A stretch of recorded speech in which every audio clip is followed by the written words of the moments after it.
Willkommen zurück nach der Pause. Im ersten Teil haben wir eher das Chronologische und Berufsbiografische von deinem Leben angeschaut, das sehr stark verwoben ist mit der Entwicklung der Informatik an der ETH Zürich. Im zweiten Teil möchten wir uns den Fragen widmen nach besonderen Interessen und Meinungen und Sichtweisen nach jahrzehntelanger Beschäftigung mit dem Thema Informatik. Und wieder bietet der Garten, in dem wir sitzen, hier in Würenlos einen guten Anknüpfungspunkt. Deine Frau war mehrere Jahre lang Gemeindepräsidentin in Würenlos. Das weiß nicht nur ich als ehemaliger Assistent, sondern das wissen auch viele Studierende, die mit Informatikproblemen der Gemeinde Würenlos konfrontiert worden sind in Lehrveranstaltungen. Auch sonst hast du dich immer wieder mit Themen beschäftigt, die angewandt waren, sei das beim Bund, beim Militär oder im Themenbereich des Informatikrechts. Was war die Motivation, dich mit diesen Anwendungen zu beschäftigen? Das lag mir irgendwie nahe. Ich habe es gerne gemacht. Ich habe immer gerne den konkreten Einsatzbereich von etwas gesehen. Ich habe zum Beispiel auch nie Lebenspläne gemacht. Also im Stil von, ich will dann mit 50.000 das erreicht haben.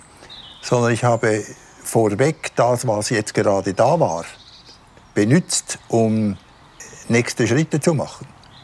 Und dazu passt natürlich diese Bereitschaft, auf Aktuelles einzugehen. Sonst wäre ich auch nie auf die Informatik gekommen. Das ist mir ja im Laufe des Mathematikstudiums dann im 3. Semester aufgefallen. Da kam eine Vorlesung an der ETH. Da hat ein Kollege von mir, der Elektroingenieur studierte, gesagt, ich gehe in eine lustige Vorlesung, die heißt Programmieren.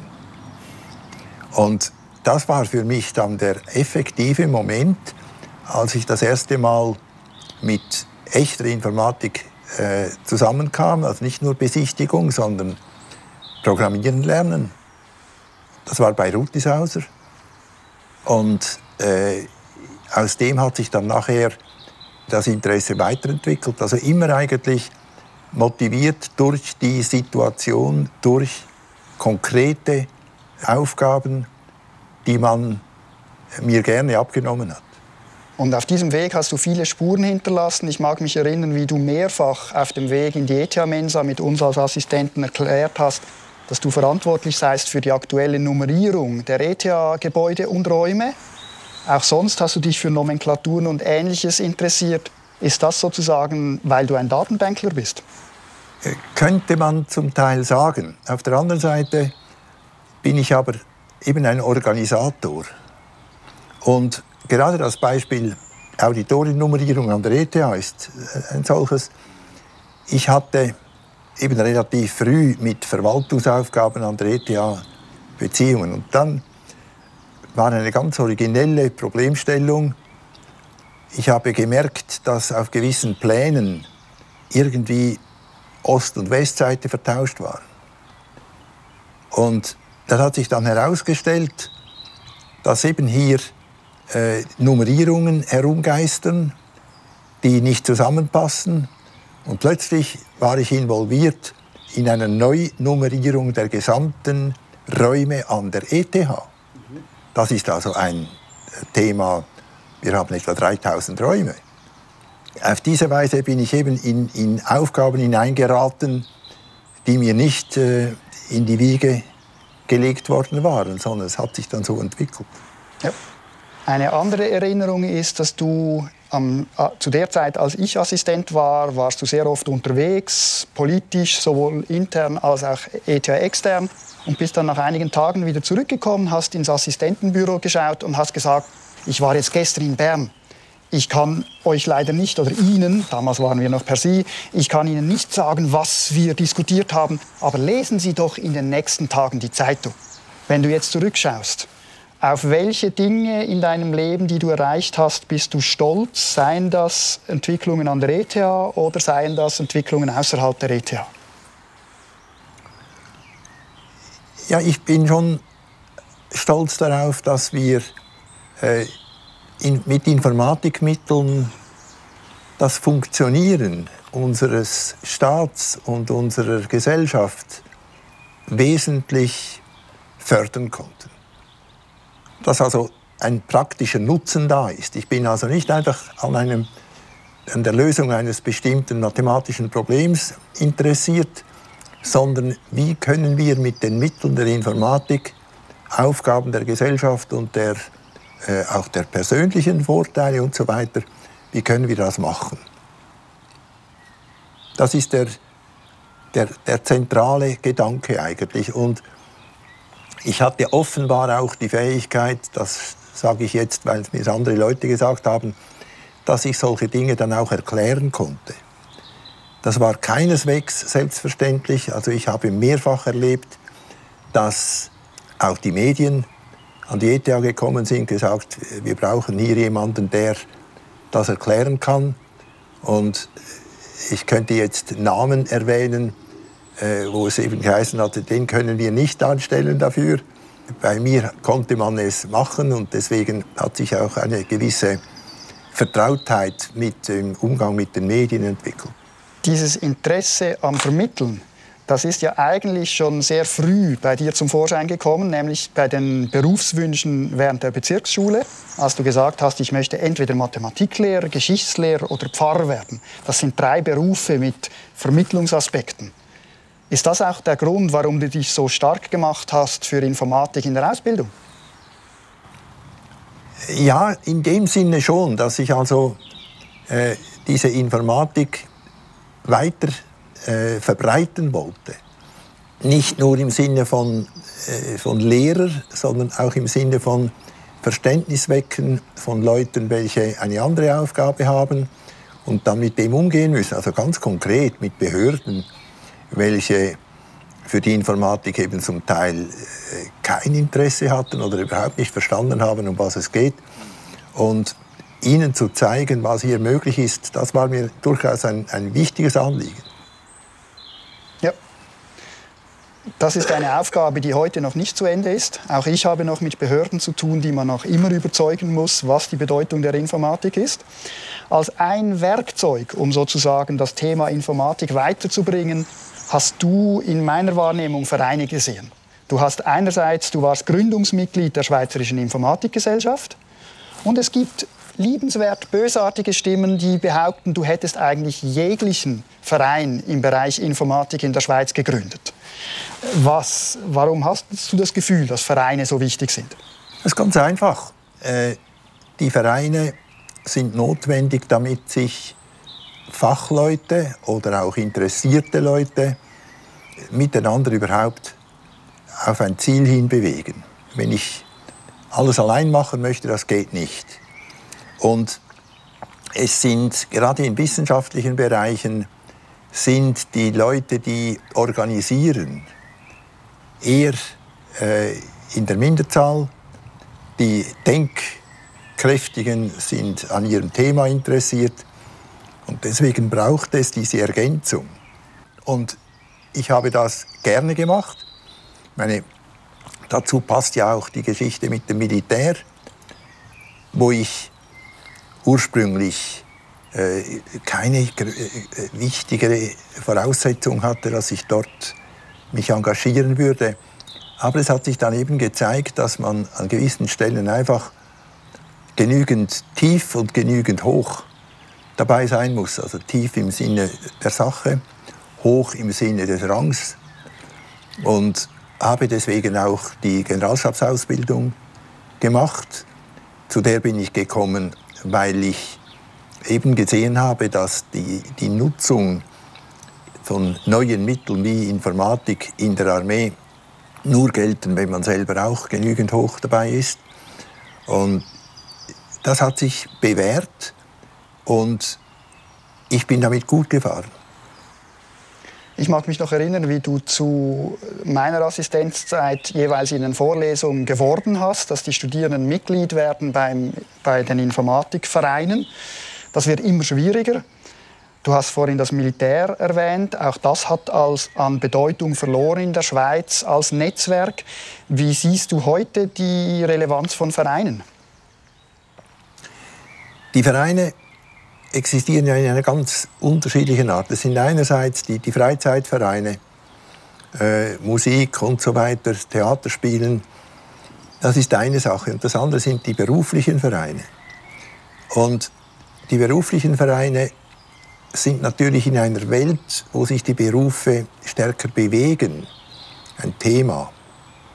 Das heißt also, wir haben in der Informatik ungefähr 200.000 Leute, die ihr Brot verdienen mit Informatiktätigkeiten. Aber die meisten dieser Leute sind natürlich auf einem ganz anderen Weg in die Berufswelt eingestiegen. Haben eine andere Berufslehre gemacht, haben ein anderes Studium gemacht und landen dann irgendwo mal in der Informatik, weil man sie dort braucht. Und diese Leute haben Schwierigkeiten mit der Aufdatierung ihres Wissens. Wenn sie es nicht seriös machen, nämlich mit einer effektiven, informatikorientierten Grundausbildung, dann wird es für sie schwierig, im Alter von etwa 50 oder 55 bei der Informatik noch mitzukommen. Und ich habe deswegen sehr früh diese Probleme gesehen und versucht, in Vereinen, also das heißt Spezialistenvereinen, mitzumachen und dort Kollegen gefunden, muss ich schon sagen. Es sind also in der ganzen Schweiz und natürlich auch auf der Welt sind Leute da, welche diese Probleme sehen, aber sie sind an sich in der Minderheit. Und deswegen bin ich eben plötzlich in x Gruppen gelandet, auch in europäischen Gruppen, also auch vor allem auch im deutschen Sprachraum, Deutschland, Österreich, wo man froh war über Leute, welche diese breite Sicht der Ausbildung und der Weiterentwicklung sehen. Aber es ist schwierig, dort eine Kontinuität zu bekommen, wie sie beispielsweise an den Hochschulen existiert. In den Hochschulen hat man eine Profileitung und eine Profi-Vorstellung auch einer Zukunftsentwicklung, während in den Vereinen sehr viel von dem abhängt, wer jetzt gerade an der Spitze ist. Und das kann sehr schief laufen, das kann sehr positiv laufen. Ich glaube, du kennst hier die Beispiele auch, die wir jetzt gerade in der Schweiz haben in dieser Beziehung. Und ich muss schon sagen, ich bin nicht sicher, ob das Modell, an dem ich ja selber über viele Jahre gearbeitet habe, eben also Vorstände, Vorstandstätigkeiten, ob das langfristig funktioniert. Ja. Also wie das in 20 Jahren aussehen wird, wer dort an der Spitze ist, das weiß ich nicht. Und ich muss vielleicht noch etwas eben wiederholen, was ich schon angedeutet habe. Das ist, dass die Tatsache, dass man in einem Bereich verwurzelt ist, heute eben nicht mehr maßgebend ist dafür, was ich in 20 Jahren mache. Und wenn ich in diesen 20 Jahren mich zwar vertieft habe, dann habe ich in der Informatik den Anschluss an die effektive Entwicklung verpasst. Ich habe immer wieder darauf hingewiesen, dass in der Informatik jemand, egal welchen Job er dort direkt ausübt, was er genau tut, 2 Wochen pro Jahr verfügbar haben muss für die Weiterbildung. Und davon ist eine Woche durchaus zu brauchen für ganz aktuelle Dinge. Man führt eine neue Software ein und so weiter und muss dann das lernen.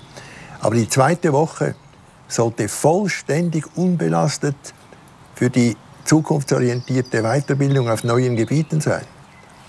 Denn diese freie Entwicklung auch der Ideen und der Vorstellungen ist absolut zwingend, sonst komme ich mit einer Welt, die sich derart bewegt, nicht weiter. Also ich weiß nicht, was ich einem 40-Jährigen konkret inhaltlich raten soll, was er dann weitermachen soll. Das muss er aus der Situation und den Angeboten möglichst offen einbeziehen und sich vor allem auf gewisse grundsätzliche Weiterbildungen wieder orientieren. Ja. Du hast nach deiner Emeritierung zahlreiche Ehrungen erhalten. Ich muss nachlesen. wie es genau formuliert ist. Du hast 2008 den Brandenberger Preis für Arbeiten zum Aufbau universitärer Strukturen für Lehre und Forschung im Bereich der Informatik sowie für seinen großen Beitrag zum Einsatz der Informatik in der Gesellschaft und im Staat erhalten. Und du bist 2017 von der PH Zürich geehrt worden mit dem Bildungspreis. Was bedeuten dir diese Ehrungen? Zwei Dinge.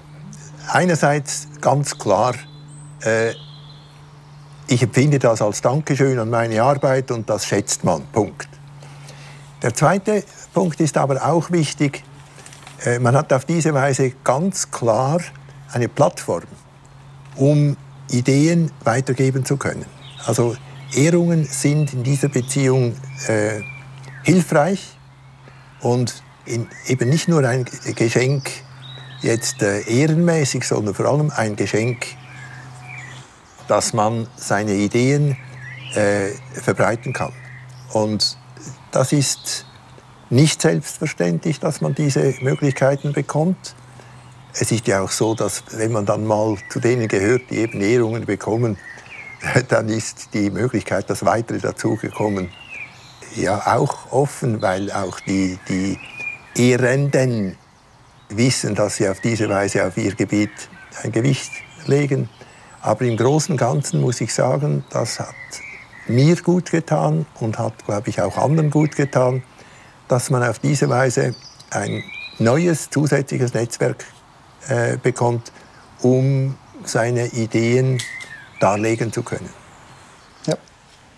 Wenn man geehrt wird, dann hat man sozusagen die Akzeptanz erreicht.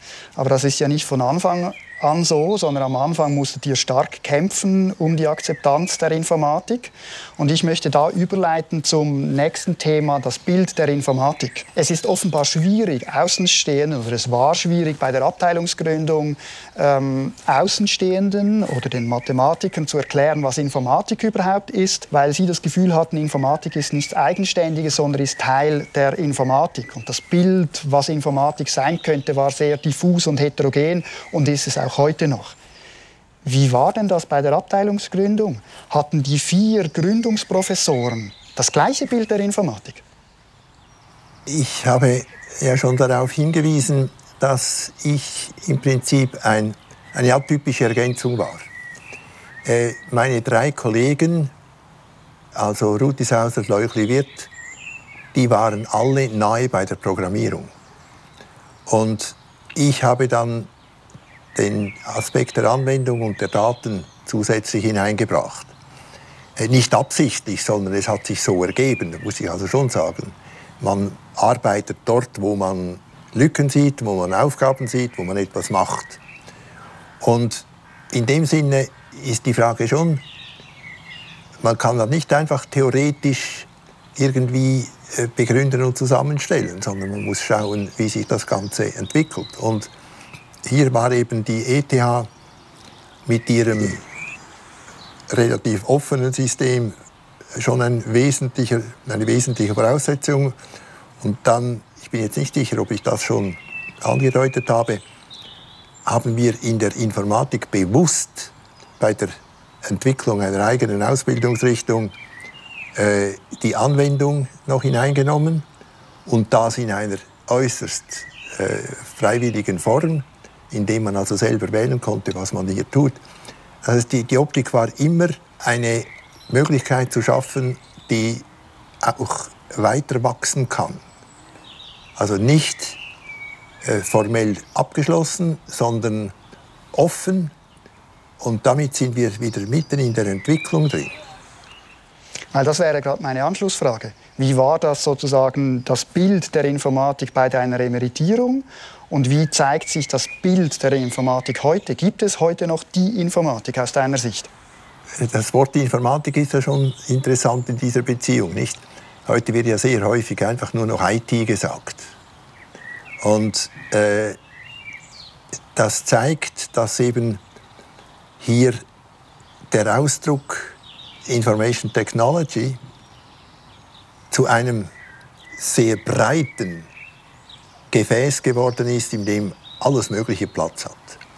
Und wir müssen aufpassen, gerade wenn jetzt junge Leute sagen, ich steige hier ein, dass sie spüren, der Ausdruck Informatik gibt ihnen einen gewissen Rahmen, einen gewissen Halt, aber das ist nicht zwingend abgeschlossen. Viel wichtiger ist dahinter die Bereitschaft, auf Neues einzugehen. Und wenn diese Bereitschaft vorhanden ist und natürlich sich orientiert auch am Bedarf der Praxis, also der Industrie und der staatlichen Stellen, die solche Leute suchen, dann ist von mir aus gesehen alles auf einem guten Weg. Und dort, wo das nicht gegeben ist, also ich meine, wir haben auf der Welt viele Gebiete, wo natürlich diese Freiheit des Denkens und des Tuns nicht gegeben ist, das müssen wir auch feststellen. Und zwar aus verschiedensten Gründen, weil politisch die Leute enger sind oder weil geldmäßig die Leute enger sind und so weiter. Aber wenn wir diese Möglichkeit haben, und jetzt muss ich schon sagen, an der Hochschule ist das natürlich grundsätzlich sehr schön. Da hat man wirklich die Möglichkeit, sich zu entwickeln. Was nicht funktioniert mit diesem System ist, wenn es einzelne Leute gibt, welche einen sturen Kopf haben und meinen, sie können einfach gewisse Dinge erzwingen. Das funktioniert eben dann auf die Dauer nicht. Und das andere ist, wenn jemand meint, das sei eine Sinekure und er könne einfach jetzt da beliebig vor sich hin leben, das geht auch nicht. Aber wenn das einigermaßen im normalen Rahmen ist, dann geht das gut. Und jetzt kommt der Punkt, das ist der Vorteil der universitären Situation mit ihren wenigen Professoren und sehr vielen Mitarbeitern.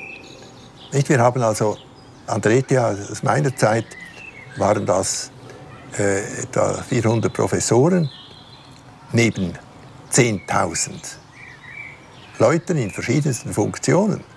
Das heißt, eine ganz kleine Auswahl hat hier eine extrem offene Möglichkeit. Und ich habe das sehr geschätzt, aber das ist also auch eine, wie soll ich sagen, ja, bevorzugte Situation, die ich genossen habe. Mhm. Das war jetzt so das Bild der Informatik unter den Informatikerinnen und Informatikern selbst. Das andere ist das Bild der Informatik bei den Nicht-Informatikern.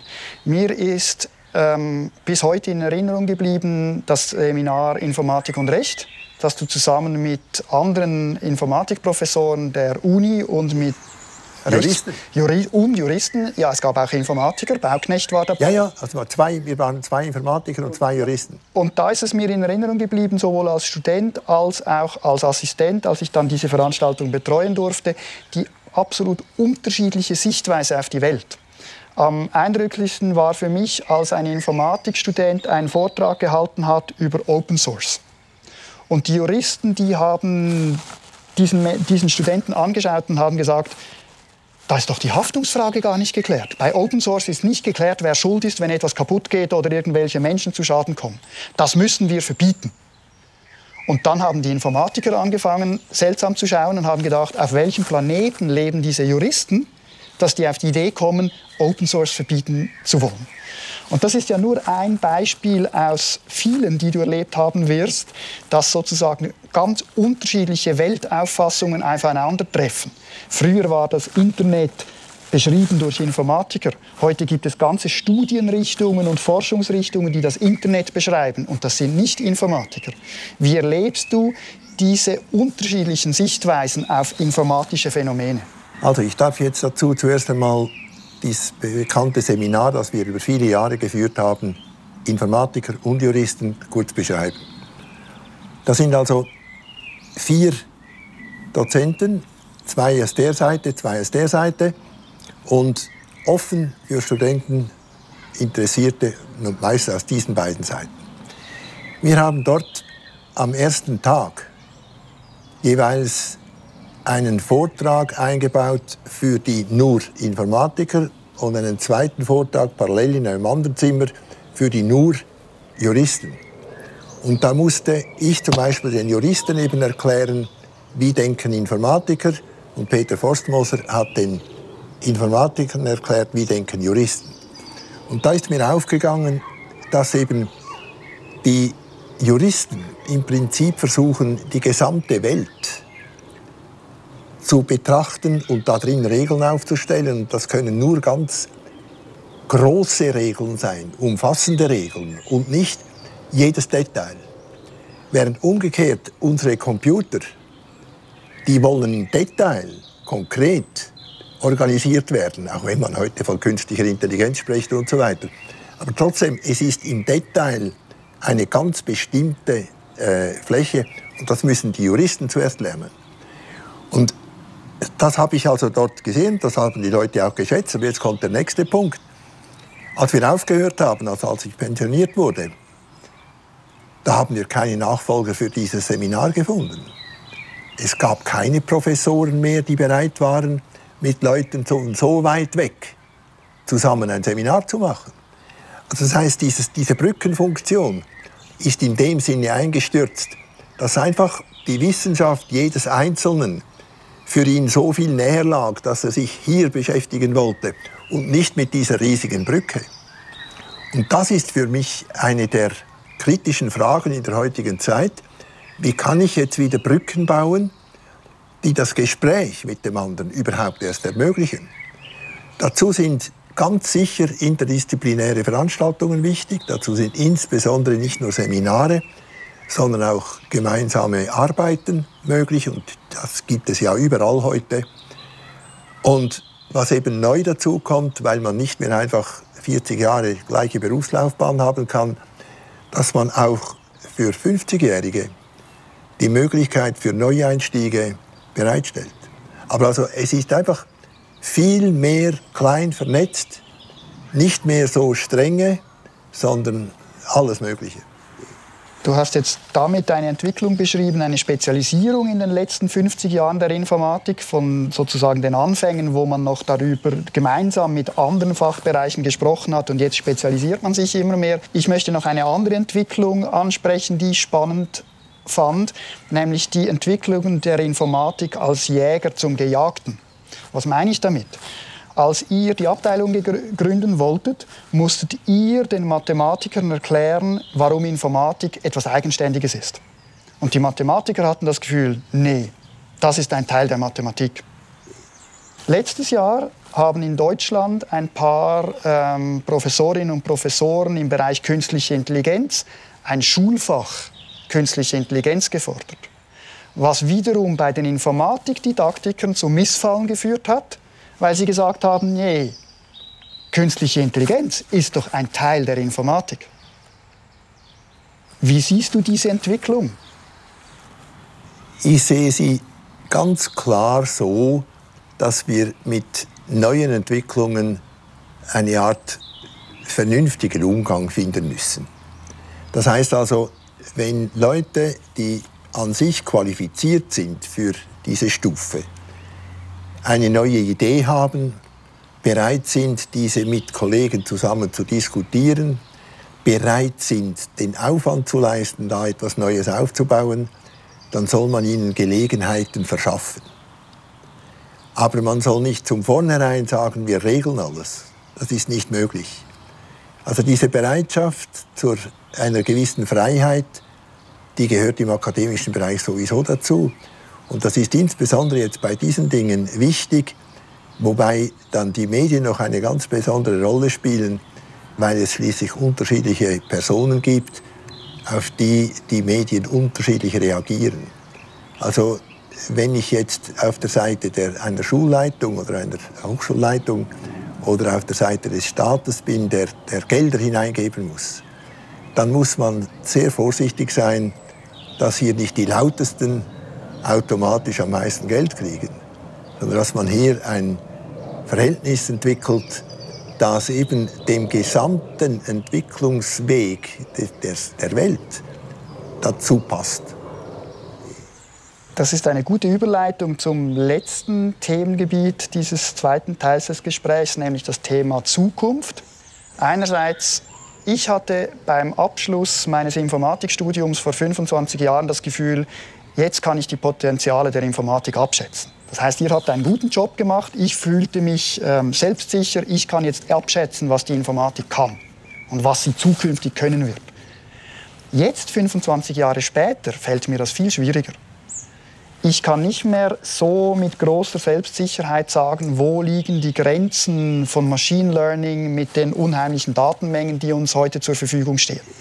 Und in der Vorbereitung des Gesprächs mit dir habe ich gedacht, mich würde interessieren, wie sieht das bei dir aus? Weil im Vergleich zu mir hast du mindestens einen doppelt so langen Bogen erlebt der Informatik.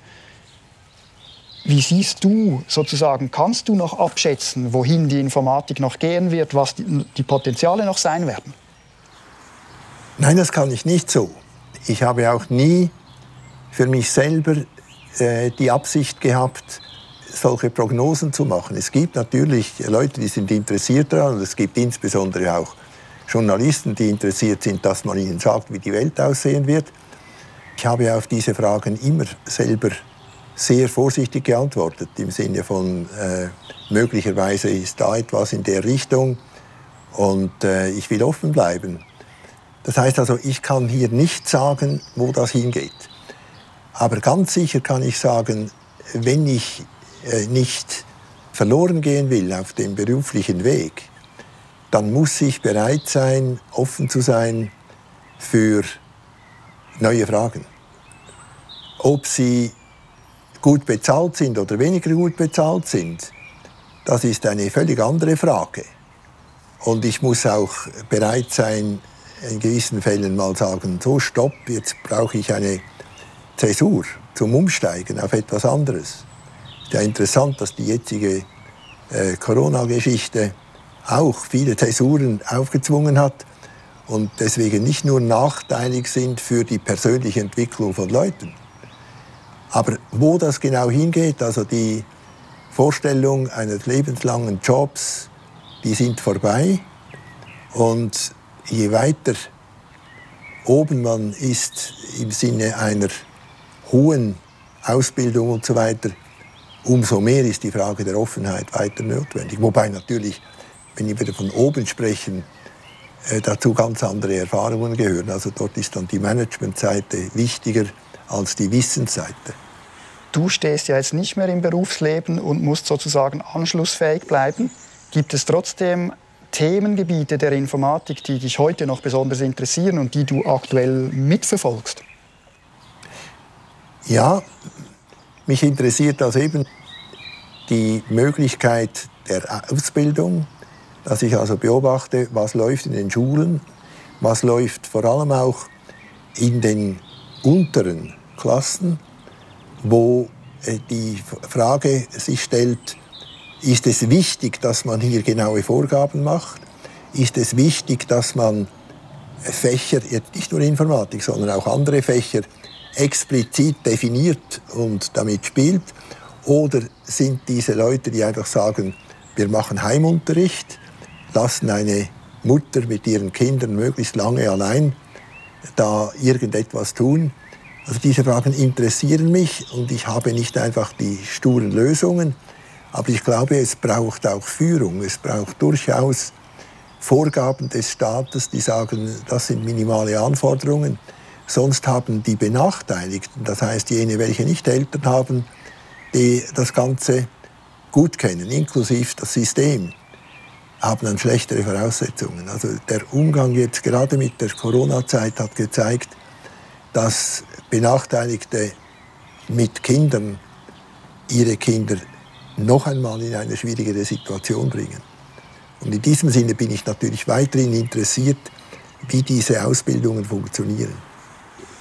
Kinder und insbesondere dann auch Enkel sind wiederum eine gute Überleitung zur Abschlussfrage. Nämlich, wie hast du es gehalten mit deinen Kindern und wie hältst du es mit deinen Enkelkindern in Bezug auf Informatik? Versuchst du ihnen informatisches Denken beizubringen oder sind es eher die Enkel, die dir die neuesten Tricks auf dem Smartphone zeigen? Beides. Wobei ich also etwas gelernt habe. Du hast ja gesehen, wir haben hier Enkel da wirklich in der Nähe. Wenn ich mit einem Enkel über solche Dinge spreche, dann muss ich mich zurückziehen mit ihm zu zweit in mein Büro. Weil das Mitwirken von anderen Enkeln und so weiter für solche Dinge, das ist völlig daneben. Denn dann werde ich Lehrer. Das will ich nicht, das kann ich nicht. Und ich muss sehr vorsichtig umgehen, was ich dort hineinspiele, im Sinne von, das wollen wir jetzt anschauen. Ich will ihm zum Beispiel zeigen, wie er gewisse Darstellungen machen kann, wie er gewisse Bilder aufbauen kann. Und dann ist es sehr schwierig, hier einen Ton zu finden, der nicht lehrerhaft ist, weil ich einfach altersmäßig sowieso als Lehrer wirke. Also das ist für mich eine der interessanteren Fragen, mit denen ich heute zu tun habe. Und ich darf auf keinen Fall sagen, du musst das jetzt. Auch nicht berufsmäßig, wo geht die Entwicklung hin? Sondern wenn es dich interessiert, gebe ich gerne hier Details. Oder ich kann dir zum Beispiel den Zugang zu einer Schnupperlehre vermitteln, weil ich natürlich ein Beziehungsnetz habe. Und so geht das, aber nicht im Sinne einer Vorgabe. Und ich darf jetzt sehr positiv erwähnen, ich habe eine Tochter und einen Schwiegersohn, die selber eine ein Baugeschäft selber schon geerbt haben und selber geführt, noch führen. Und dort sind 2 Junioren dabei, die Tochter ist älter. Und diese 2 Junioren haben gefürchtet, es werde von ihnen einfach erwartet, dass sie jetzt in den Baubereich hineingehen. Und ich habe dann das gemerkt von den Kindern und habe bei den Eltern gefragt. Und da haben die gesagt, nein, nicht so. Wir sind völlig offen. Und die Junioren haben beide gestaunt, wie offen ihre Eltern waren. Und eben der Großvater hat die Möglichkeit, solche Verständnislücken oder Interpretationslücken zu erkennen. Das scheint mir eine Aufgabe für mein Alter, hingegen eine Vorgabe zu machen, was da laufen soll. Da komme ich nicht auf die Idee. Gut, besten Dank. Dann möchte ich mich sehr bedanken für dieses Gespräch und die Einblicke in deine reichen Lebenserfahrungen und möchte dich sozusagen wieder in die Großvaterrolle überlassen und dir viel Freude wünschen mit deinen Kindern und Enkeln, unter anderem im Garten. Danke vielmals.